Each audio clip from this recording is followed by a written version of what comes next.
नमस्कार।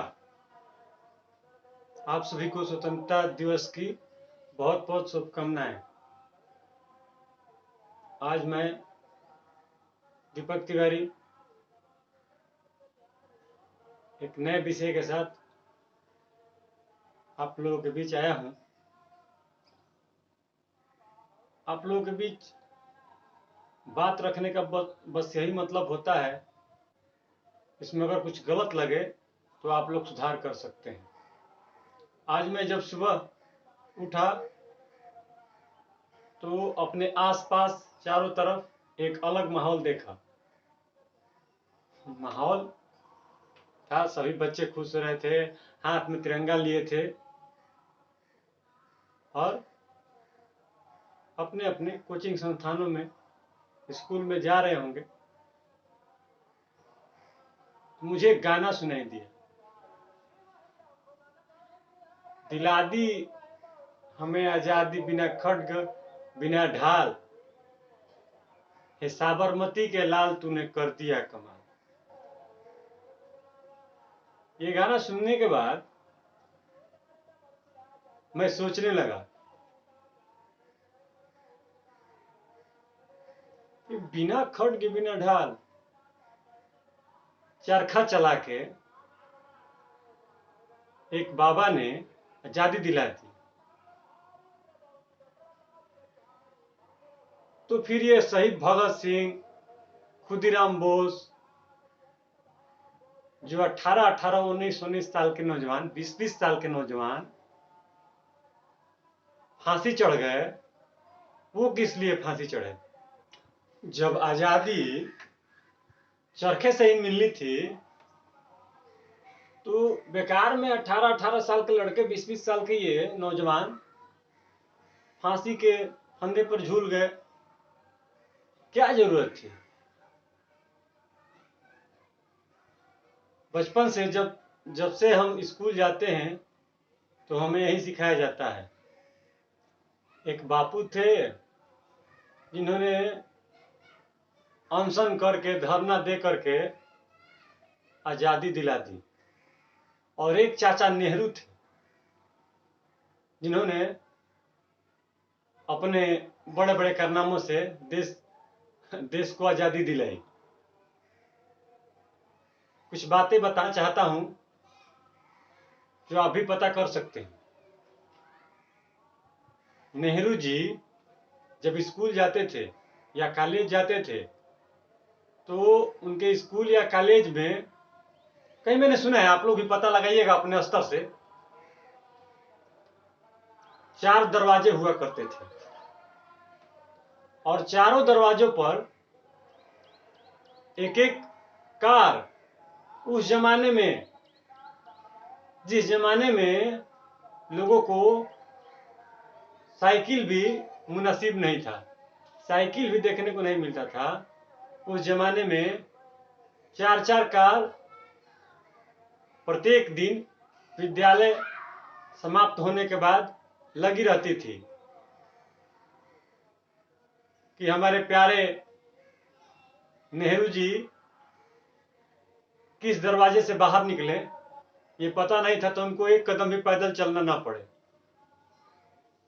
इस तरह इतना मेहनत करके नेहरू जी ने आजादी दिलाई। और एक बाबा हैं, उन्होंने चरखा चला के आजादी दिलाई। चलिए मान लेते हैं, कोई दिक्कत नहीं है। एक बात बताया जाए, फिर ये 13,000 कुछ लोग, कुछ 100 लोग, ये तो सरकारी आंकड़े हैं, ये शहीद हुए हैं देश को आजाद कराने में, लेकिन इनका कहीं नामो निशान क्यों नहीं है? ये तो पता लगाने का विषय है। खुदीराम बोस, एक 18 साल का लड़का, जिस उम्र में कहते हैं कि खेलने खाने के दिन हैं, उस उम्र में 18 साल 8 महीने 8 दिन उनकी उम्र थी जब वो फांसी के फंदे पर झूले।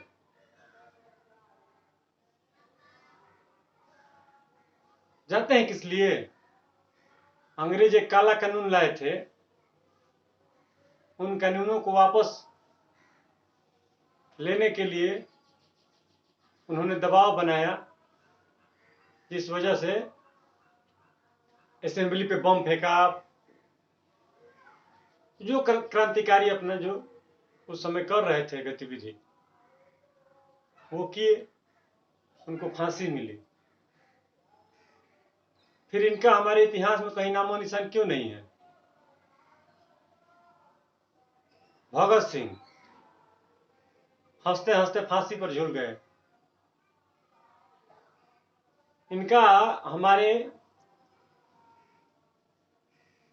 यहाँ उतना दर्जा क्यों प्राप्त नहीं है जितना माननीय चाचा नेहरू और बापूजी को प्राप्त है?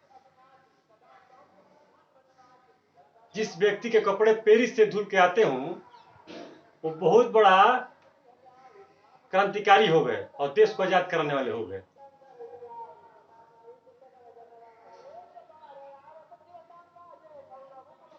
और देश का बंटवारा कराने वाले और पाकिस्तान के लिए अनशन कर करके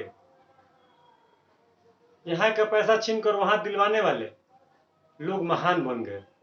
थोड़ा इस पर विचार करने की जरूरत है।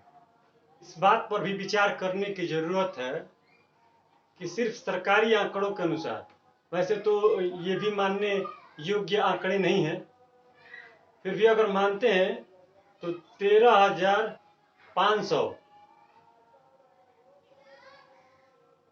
क्रांतिकारी शहीद हुए पूरे देश में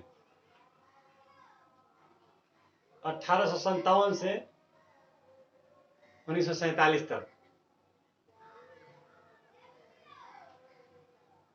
इन 13,500 लोगों ने आजादी की कीमत अपनी जान देकर चुकाई।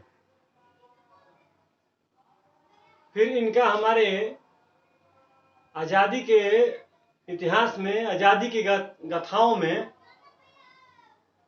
उतना स्थान क्यों नहीं है?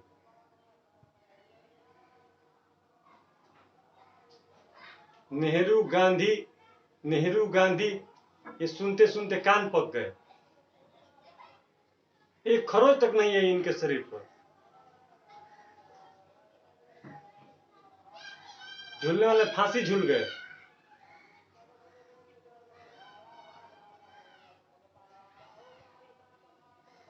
मैं ये कहना चाहता हूं कि निश्चित रूप से इस पर विचार करने की जरूरत है। चरखे चलाने से आजादी मिलती तो किसी को फांसी चढ़ने की जरूरत ही नहीं थी। निश्चित रूप से हमारे इतिहास से भी खिलवाड़ किया गया है। अभी कुछ दिन पहले ये पता चला है कि महाराणा प्रताप ने अकबर को हराया था, जिस युद्ध में अकबर के द्वारा उनके हार जाने की बात कही जा रही थी। पुरातत्व विभाग अपना खोज कर रहा है, आंकड़े निकाले जा रहे हैं,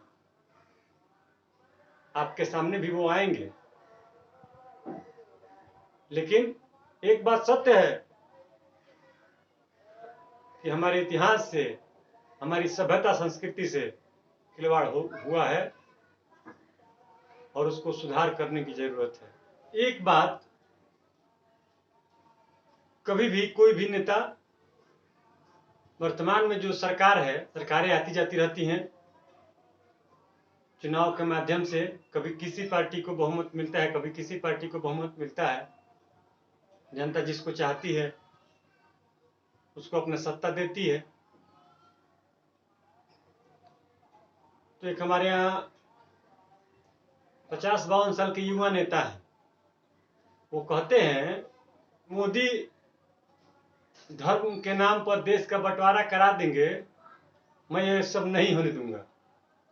देश का बंटवारा धर्म के आधार पर मैं करने नहीं दूंगा। ए बाबा, एक बात बताते हैं आपको कि देश का बंटवारा आपके पुरखों ने धर्म के आधार पर ही 1947 में ही कर दिया था। ठीक है, अब धर्म के नाम पर क्या बंटवारा होगा? एक बार देश का बंटवारा हुआ है वो धर्म के आधार पर ही हुआ है।